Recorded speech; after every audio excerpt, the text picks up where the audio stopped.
update on the 3rd gen Camaro. It's getting ready for paint.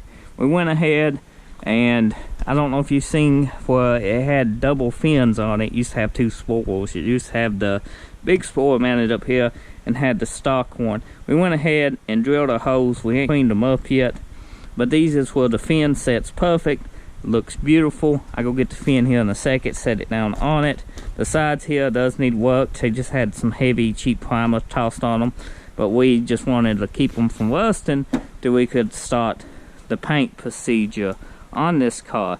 Now I would love to take the doors off to paint this car, but to be honest with you, oh, the taillights are done, by the way. Look at them, clear coat, tinted. They need cleaned. They say here got a little dusty. Looks like we got a leak. But these is factory pins and they got to be cut out. I don't know if I want to cut them out. Honestly, don't know if I got something to cut them out with. The mirror does need to come off, so we got to figure out if these power windows work. Don't know if they do. Don't know if they don't. Probably don't. The interior looks good. You know, there's a wood headliner. You know, pretty good quality. That's the gauges, just in case you ain't ever seen it, you know, this Camaro before. The doors line up good. This one does drag a little. They would close smoother if it had new pins. This, the fender, we showed it in the previous video. It needs DA down and, you know, good primer tossed on top of it, but we got to do the whole fender anyway. Looks good. This is a different hood. You have not seen this hood. This is a full fiberglass hood. It lines up a whole lot better than the metal one we had. Couldn't get the gaps right on it no matter how much we tried. The gaps on this one actually is pretty even. It lines up. I guess it was a, let's just be honest, a shit quality metal hood, you know, one of those budget metal hoods. And this looks to be a quality fiberglass hood. We got the pin holes. Was going to patch them, but we're just going to run the pins up front, get us some nice pins, and put in the Camaro. We got all this lined up good. The fenders on these Camaros do kick out a little, both sides. And if you adjust the door to where they don't, then you don't set up in here. Got new molding for this car. Should be good. This door also opens up, but if you look, ton of movement in them hinges. Got new door pins, but it does need them before, so you can see it dragging. The hatch is coming off the car to be painted. It should be pretty simple to do. I'll open it up. The hinges do work, you know, it's factory green color. Hatch looks like we got all the holes, they all welded up. It don't look too bad at all. Not at all. This is the interior.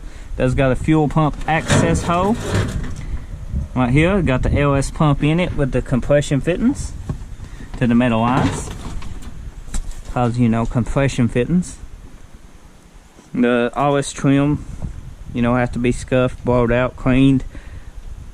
So in upcoming videos, you won't recognize this car. This car will get a, yeah, just take it in, take it in, take it in. Just take it in, what it looks like now, and imagine it in about 2 weeks. Hopefully by the end of April. It'll be painted, buffed, and everything if nothing bad comes up. I hate to paint the car together. As I said, I don't want to take the doors off. I like to take the mirrors off, and I might have to pull the whole glass out. It just sucks, but it is what it is. Coming days, I have more updates, more videos. You will see me, you know, definitely remove the hatch and maybe work on here, get it ready for paint. Oh, I'm supposed to show you the spoiler. This is a spoiler, and that is installed. It looks really good on the car. Actually sets what it's supposed to do, and once we have it bolted down, we shouldn't have no issues. They are side bolts to some of these spoilers, but for some reason the side bolts to this spoiler, they like broke or filled in before. This is used or aftermarket for it, one. So it only bolts in 2 places from the looks of it. And that will keep it sturdy anyway. And it should do just fine. Everything's centered up. It should be good. Pretty good. Got a little adjustment in it, as you can see, just to get it centered up perfect here. I think it suits the car. These fins is the best fins for the 3rd gens. I do believe. Gives it that fast sports car look. But anyway, drop a like, get subscribed, plenty of content coming. I'll see you next time. Thanks for watching.